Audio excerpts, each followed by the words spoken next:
This is Johnny Bluestar. Welcome to Threshold, a global media event. And now, Threshold Radio is proud to present Kathy Hoggan and the Perilous Path of Sugar Addiction.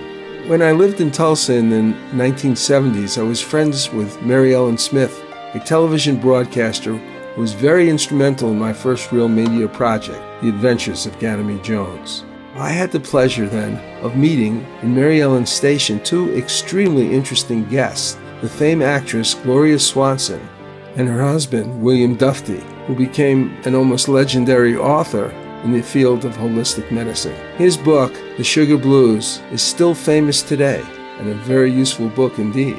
Gloria Swanson was the inspiration behind Dufty's assumption of a change of lifestyle and ultimately a powerful campaign against sugar addiction in the 1970s. Here's what Gloria had to say about a conversion to a sugarless diet.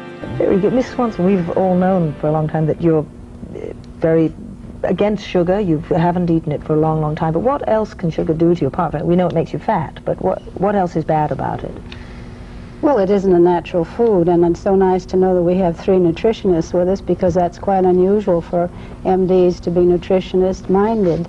And I was fortunate enough years and years ago, because I met up and was blessed by being ill when I was in my late 20s and being blessed by meeting a doctor. Well, I say a doctor, I mean an MD, who also became a biochemist, and who treated everybody with food instead of drugs. So I've been blessed all my life. And I find that, even according to his way of thinking, that sugar not being a natural food, being man-made, every time man tampers with something, you can be sure it's not as good for you as a natural, normal thing. And as a child, I was brought up on sugar cane, but when that white stuff came along, and in those days, I'm talking about way back when, because I've been around long enough to remember, that no one ate 100 and some odd pounds of sugar a year, which seems to be the consumption now, according to statistics even from the AMA. Therefore, there was so much sugar has been one of those things that is getting more and more and more on in the food, the packaged food, because we're going into more packaged foods. When I was a little girl, there wasn't so much packaged foods.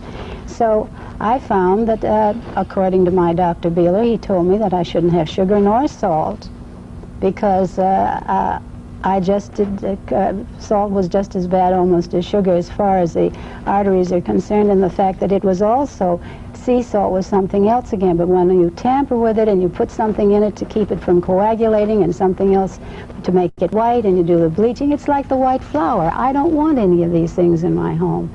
Well, that was back in 1978. Now, here's somewhat after the dawn of the 21st century, the continuing prostitution of our food has continued onward, and there are other voices who we must now listen to. One of the frequent participants in our show is Dr. Hugo Rodier, an integrative physician, who recently introduced us to our next guest, Kathy Hoggan, who has taken up a very extensive investigation of the problems with sugar. Join Kathy and I as we discuss the thorny problem of sugar addiction.